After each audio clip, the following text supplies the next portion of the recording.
Sobre o perdão, o autor cristão C.S. Lewis chegou a dizer o seguinte: se você não perdoar, você não será perdoado. Não existem exceções. Cristo não nos diz que devemos perdoar os pecados dos outros apenas quando eles não forem tenebrosos demais.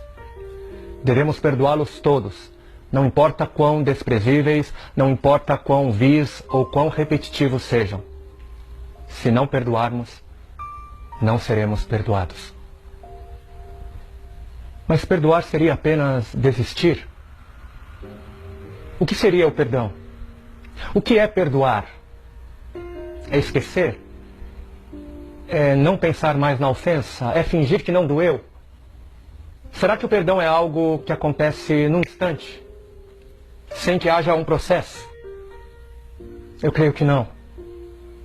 Talvez algo que se aproxime de uma definição seja dizer que o perdão só acontece quando a pessoa agredida passa a olhar para o sujeito agressor com olhos de compaixão, benevolência e amor.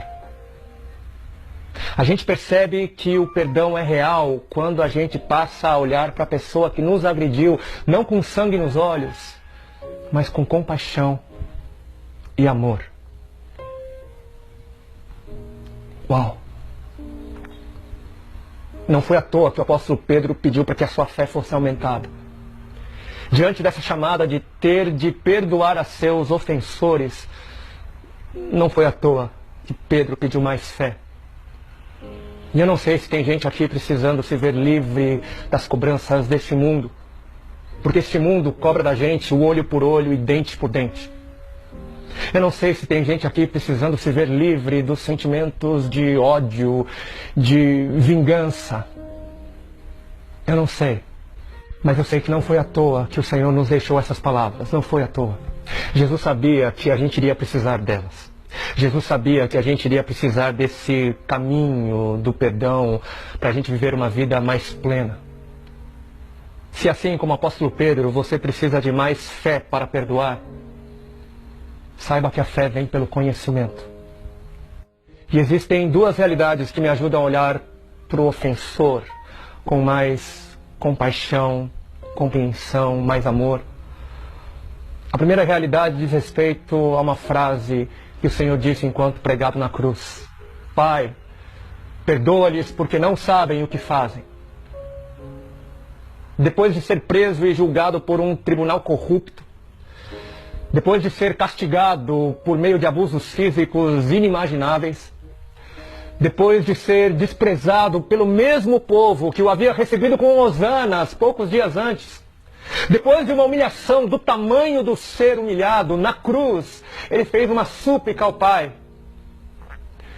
E nessa súplica, Jesus nos fez entender algo. Ele nos fez entender algo que nos ajuda a praticar o perdão. Nossos ofensores não sabem o que fazem. Não sabem. Existem limitações, enormes limitações que os aprisionam também. Seu pai não sabia o que estava fazendo. Sua mãe não sabia. Seu irmão, seu amigo, seu opressor não sabia o que estava fazendo. Existem limitações, existem prisões de onde eles também não conseguem se libertar. E talvez o seu perdão possa servir como um instrumento de libertação na vida deles. E a segunda realidade que me auxilia, que me ajuda a viver na prática do perdão, é o perdão já recebido do Pai. Uma vez no Twitter eu escrevi uma frase que acabou repercutindo em outras plataformas também. E nessa frase eu disse o seguinte: eu disse que quando eu não encontro forças em mim para me perdoar, eu busco descansar no fato de que Deus é mais misericordioso do que eu.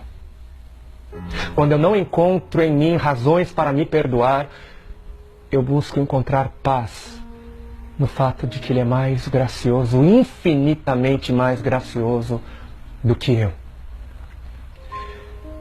Existe uma graça maior Existe uma bondade sobre a sua vida da parte de Deus que é infinitamente maior do que a bondade que você tem para dar a você mesmo, a você mesma. Ele tem mais interesse em te perdoar. Ele tem infinitamente mais disposição para te perdoar do que você tem. E o Senhor não é como muitos de nós. Tem aquela frase que vai dizer: faça como eu digo, mas não faça como eu faço. Muitos falam, mas não fazem. Mas com Deus não é assim. Não é assim. Se Ele nos diz sejam santos, é porque Ele é santo. Se Ele nos diz andem na verdade, é porque Ele anda na verdade. Se Ele nos diz amem ao próximo, é porque Ele ama o nosso próximo. E se Ele nos diz perdoem os seus ofensores 70 vezes 7, se Ele nos diz perdoem os seus ofensores sempre, sempre, sempre que eles buscarem o perdão de vocês, é porque Deus está disposto a nos perdoar 70 vezes 7. Ele está disposto a nos perdoar sempre, sempre, sempre que buscarmos o seu perdão. Ele sempre está disposto a te oferecer compaixão, bondade e amor, sempre. E cuidado, muito cuidado. Se você fez algo que te traz vergonha, se você fez algo que te traz dor, e você tem receio de pedir perdão a Deus por aquilo que você fez, cuidado. Talvez você esteja fazendo Deus segundo a sua imagem e a sua semelhança. Não se engane. Ele não é como você, Ele não é como nós, Ele é infinitamente diferente. Ele tem poder o bastante, Ele tem graça o suficiente. A misericórdia de Deus é infinita o bastante para aceitar o seu arrependimento, para receber o seu pedido de perdão. Se você tem dificuldades para se perdoar, saiba que Ele não tem dificuldade alguma, nenhuma dificuldade. O mais difícil Ele já fez. Ele já fez. Ele deu a vida do seu Filho para poder te perdoar. Ele deu a vida de Jesus pregado e morto naquela cruz para poder te perdoar. Creia nesse perdão. Aceite esse perdão, abrace e se agarre. E seja livre. Seja livre pelo perdão de Deus. Por meio de Cristo Jesus, pregado numa cruz, morto e ressurreto ao terceiro dia. E a partir desse perdão recebido, seja capacitado, seja capacitada para perdoar ao próximo. Que o Senhor nos abençoe.